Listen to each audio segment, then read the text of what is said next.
Hey everybody, Dr. Michael Lennox here. I am so excited. I have for you guys a couple of things today. A, an extraordinary human being to introduce you to. B, an amazing story that you have never heard the likes of before about resilience. And my best friend in the world from first, second, third, and fourth grade, Dr. Lise Deguire. Hey, Lise. Hey, Michael. Thank you for joining me. We were best friends in first, second, third, and fourth grade. You were my first best friend. I was your first best friend. Absolutely, yes. You reminded me of something before we started recording this talk. Because when I was a kid, one of the things that I did was I just had this mad creative streak. And I used to produce plays in the neighborhood. Mm-hmm. And you reminded me. What did you tell it? What did you It shocked the shit out of me. It made me laugh so much. Well, you used to produce and direct all the plays of like all the little kids in our class. Well, not all of them, just the ones that you liked. Toby, that's right. Toby, Lydia Shue. Shoo, yeah. My sister now and then, but you were the one who was like my creative pal. You were like, yeah, let's do this. That's right. And I loved it because I loved theater and musicals just as much as you did. We shared that. And so, yeah, you produced and directed these shows. And a lot of times you would allow me to be the lead, which was very exciting for me. And so, you said the other day that you'd like to have me on your show. And so we could talk about what I'm doing. And I was saying before we started online, like, here you are, and again, putting on another show and the lead. Right, which was so sweet and and it is true, and isn't it so in this weird way that life just recapitulates itself over and over again. Who we are is who we were, and what we did was what we were drawn to do. And so here we are again, sort of 50 years later. Putting on a show. Well, and I am so excited to be here. You have written a most extraordinary memoir. I have never done this before, kids, and I will probably never do it again because people ask me all the time, will you support my book? Will you help me with this workshop I'm doing? It's like, no, I have to say no because everybody wants that. And so I have to protect my audience from feeling like I'm overwhelming them with stuff that's not about what I do. But oh my God, if I could make everybody in the world buy your book, I would.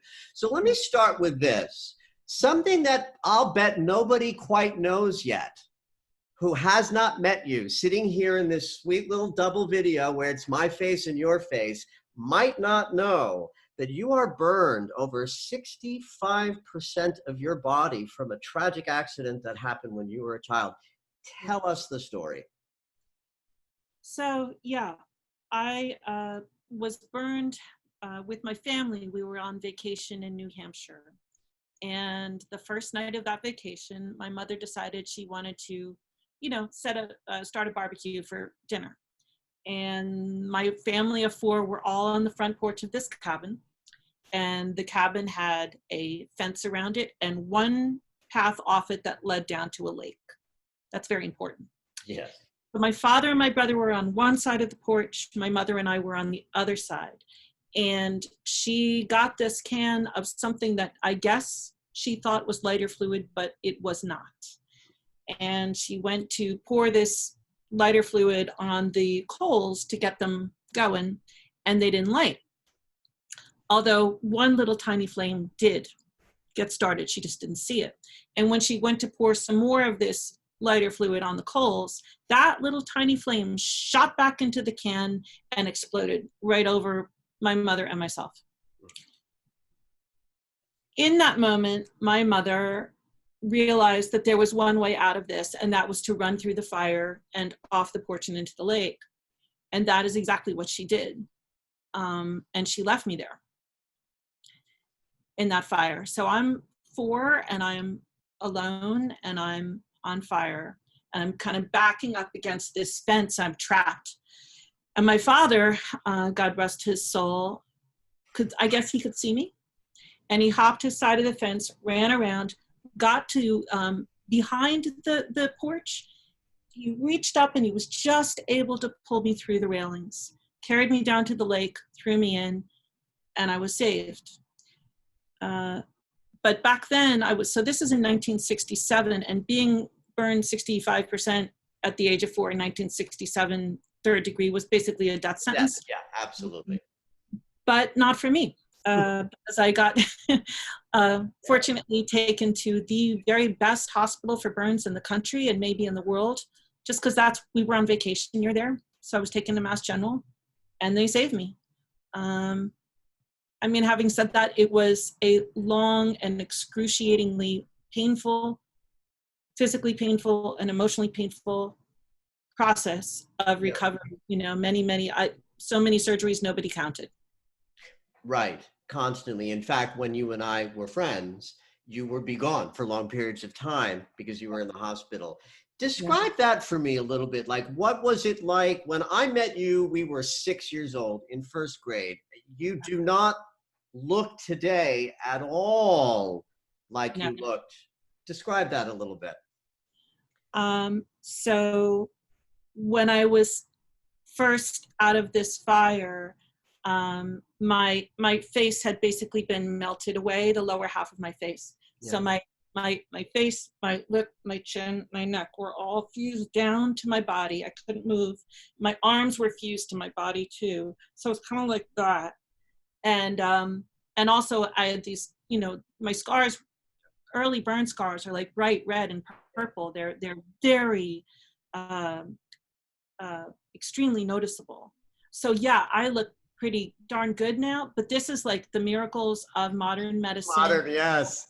You know, 60 plus procedures now at this point, each one of which is really hard. Plus I'm wearing good makeup, and plus I'm wearing clothes that don't show it. So Right. Yeah. So this is interesting to me, this idea that at 6 years old, 2 years into this process, still very disfigured, but no longer fused, right?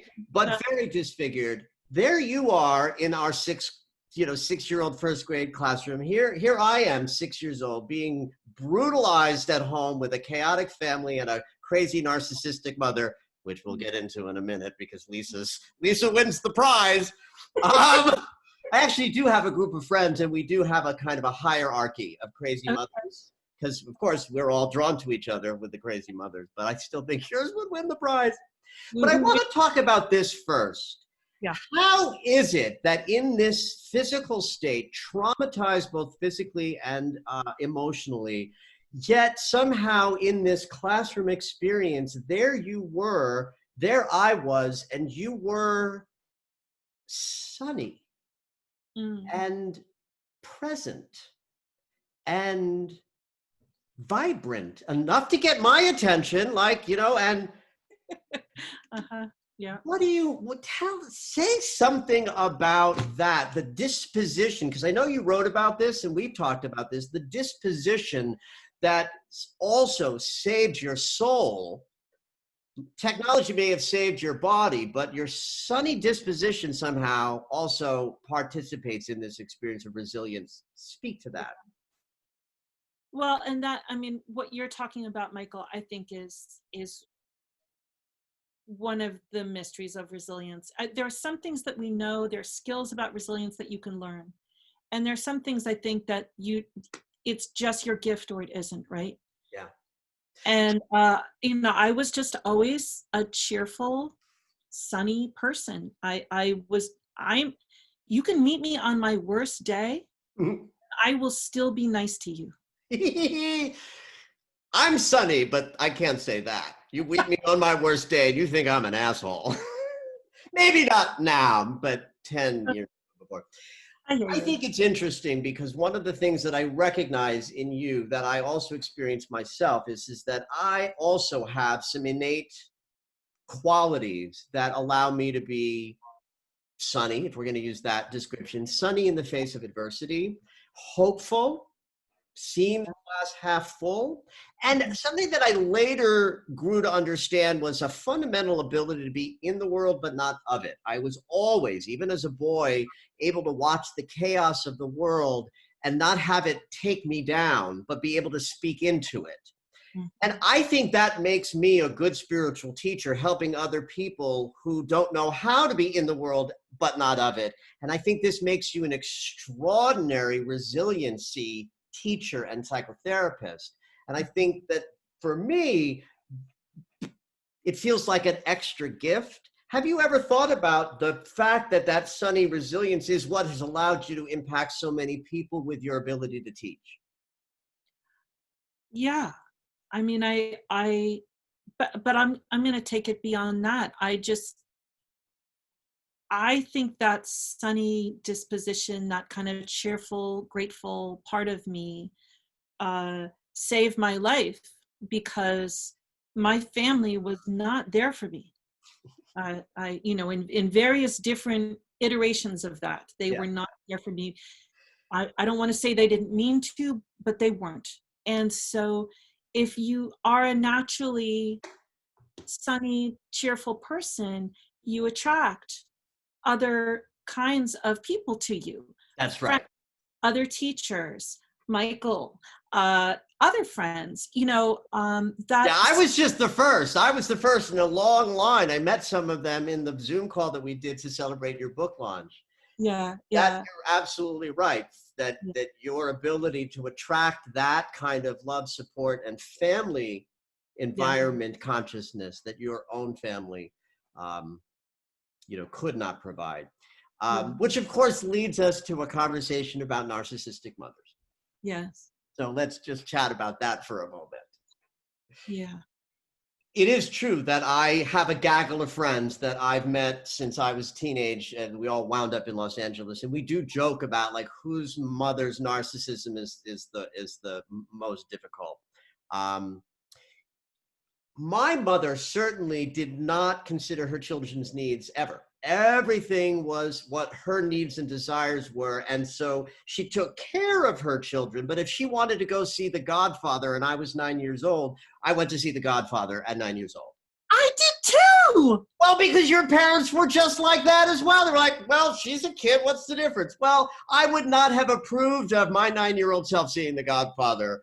Yeah, Um, but I will say this about my mother. She had a fundamental fierceness towards her children in terms of protectiveness. My mother would have burned the house down herself to save her child.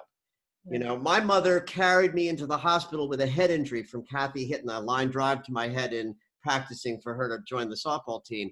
And it was a scene out of what's that movie where Shirley MacLaine goes crazy in the hospital about Deborah Winger gets my daughter the shot. She was carrying they like put him over there. She's like, this is a head injury. You will see him now.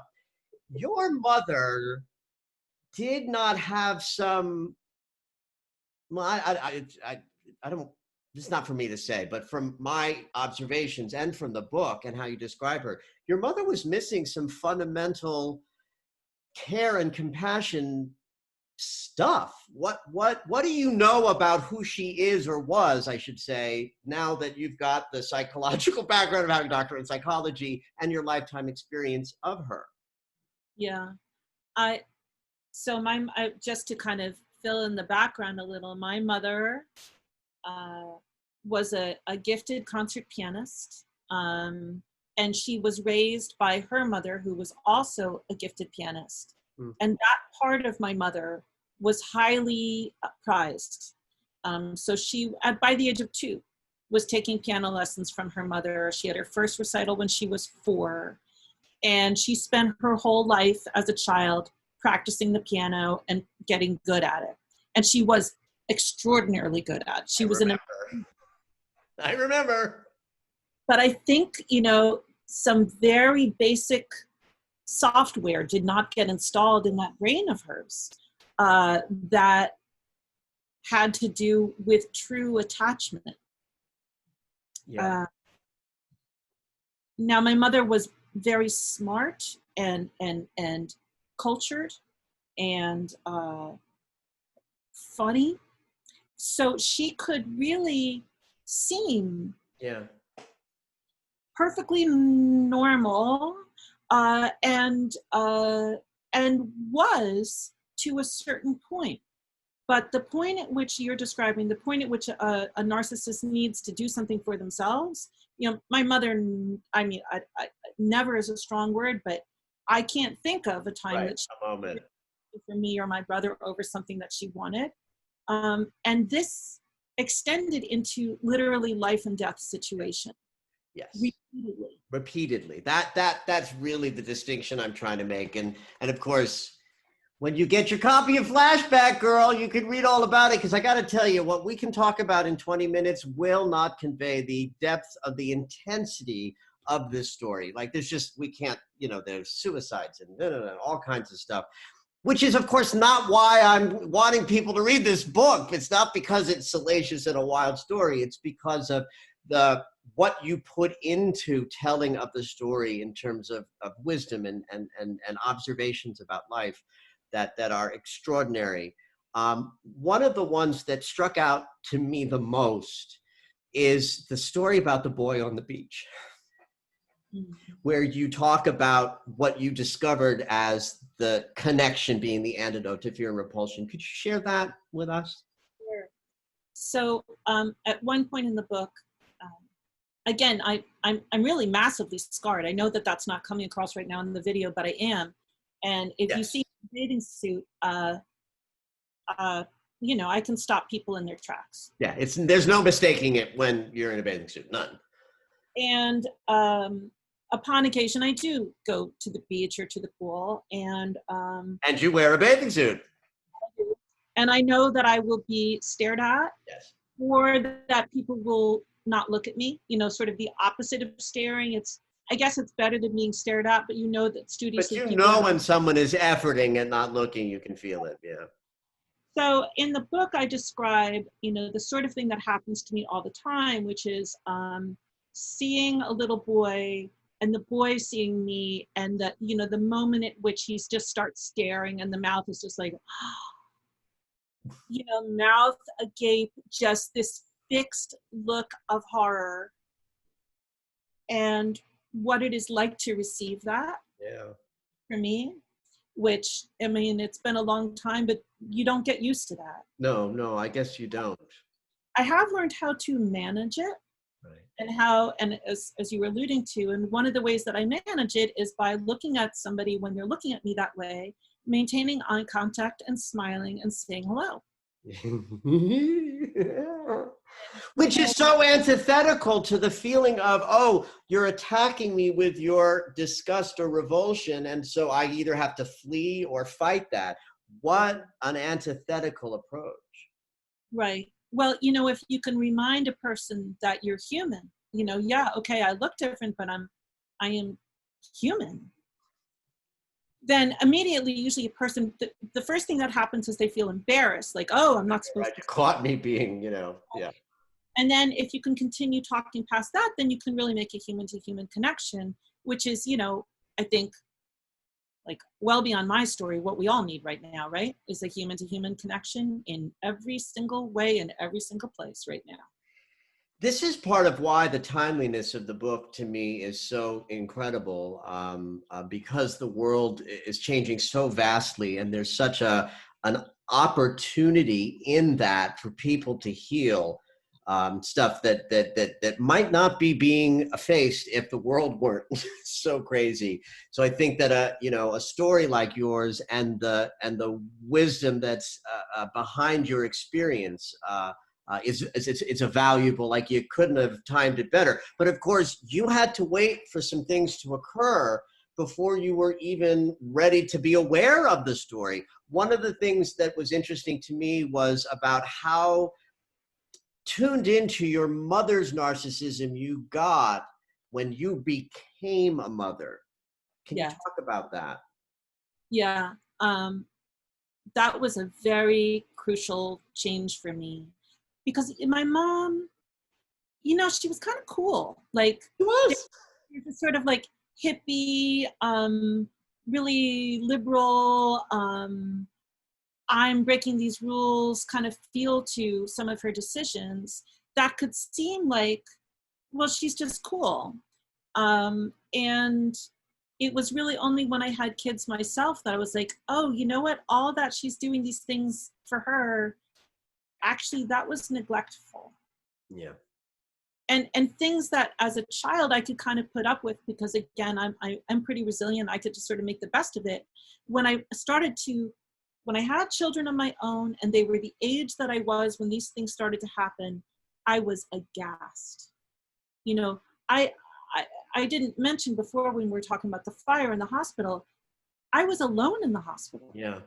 Almost all the time. And your mother was essentially down the hall And being treated. she wouldn't come to see me for quite some time. Months. Well, no. She Okay. came after weeks. Okay. And then during my repeated hospitalization, she would come up every other weekend. Okay. You know, if you have a kid who's maybe almost going to die. Yeah, no, I don't know any mother, Right. including my own crazy narcissist. She would not have behaved in that way.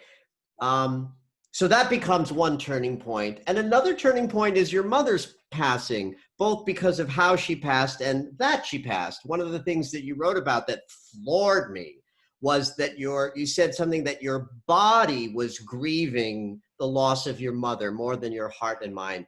My mom just passed in November. I had the exact same experience. Yeah. Oh, did you not know my mom passed in November? She passed, but I didn't know you had the same experience. I had the exact same experience. Well, first of all, my work with my mother was so thorough. My forgiveness was so complete. And she had such a diminished capacity the last few years through her own very, very serious impaired cognitive dissonance. I mean, she had full-on dementia. Not Lewy body, not Alzheimer's, but like full-on dementia. Same that her mother had had. And between those things, the forgiveness work and her sort of disappearance for the last 2 years, when she passed, it was just such a relief. And I was good. Like, I was good. She had robbed me of so much of my identity, and I had spent my life retrieving it and felt full in that. And I was good. But boy, my body felt like I had been hit by a truck for months. And I was aware that that was grief. It wasn't boo-hoo, I miss my mother, because I didn't. But I lost the physical connection to. So there's a story about your mother's passing, and I also know that by virtue of her passing, you felt compelled to tell the story. Why don't you share the brief version of your mother's passing, because it's a little. Well, it's a story. In order to get there, I want to convey that. My brother, my older brother Mark, who is 5 years older than me, and my favorite person In the world. He killed himself when he was 19 and I was 14, and that remains the biggest tragedy of my life. Yeah. After that, my stepsister killed herself when she was 19, and after that, my stepfather, my mother's second and third husband, killed himself. Yeah. So there had been 3 suicides in our family, and then my mother developed also, a brain issue. She developed this thing called primary progressive aphasia, where you lose your capacity for language, and she decided that she would kill herself, and she signed up to go to Switzerland for physician-assisted suicide. So that was now the 4th suicide in our family, and that was, one of those very conflicted things in my life, because as you were saying before about the death of your mother, I mean, there was a part of me that was like, yes, it will be easier for me if you are not alive. You're gone, yeah. And then there was another part of me that was like, how can you possibly do this with a terrible, terrible choice? Yeah. So both. I'm not sure if that's the story you meant, but that's the No, story. that's the story I meant. And then another thing that you said, that she said, that I thought was alarming and was curious about, was that if she said, I think if I have to look at myself the way you look at me, I wouldn't survive it. Which is an interesting self-awareness. What do you make of that? Yeah, so my mom could never grasp the damage that she did to the people around her. And I want to be clear, I don't think she meant to damage anybody. I really don't. That's correct. I agree. I'm glad you said that, because the story, it's like we can get juicy about the story and it's brutal, but not evil, not nefarious, not purposeful. exactly. Yeah. I firmly believe she never meant to cause harm, but she did. Yes. And, terrible harm. And at one point I had decided I cannot exist in close relationship with her anymore. I needed to really back off because she really did me a lot of damage and caused a lot of pain. And she said to me, "Oh, let's please try family therapy to see whether we can work through this." And I'm like, all right, I knew it wasn't going to go anywhere, but I couldn't say no. I'm a You couldn't therapist. say no. You couldn't say no. First of all, miracles happen and you just never know. And you couldn't say no. Yeah. So we did some therapy together, and but she could never get past my first real issue with her, which was the fact that she left me in this fire. Yeah. And at one point, the acknowledgement that she could finally come up with was, she said, about the fire and leaving me there, she said, "I'm sorry I hurt your feelings."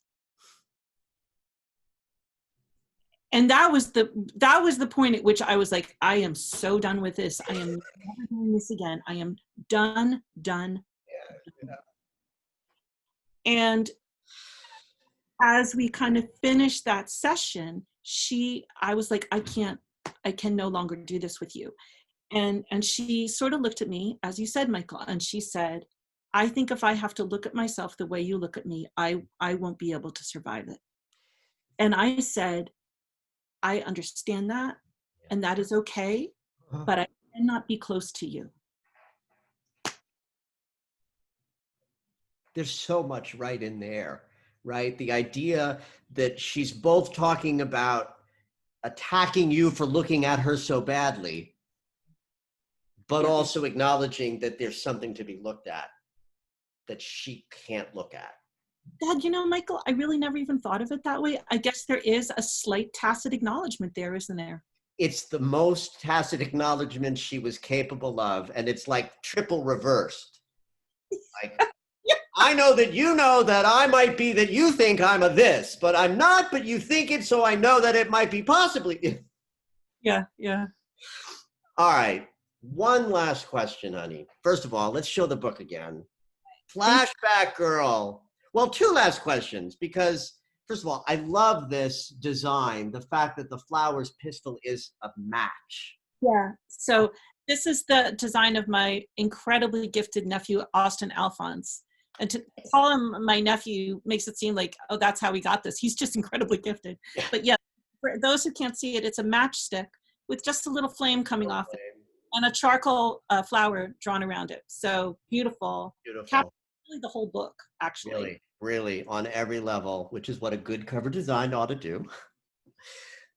Who do you think you would be if you hadn't been burned?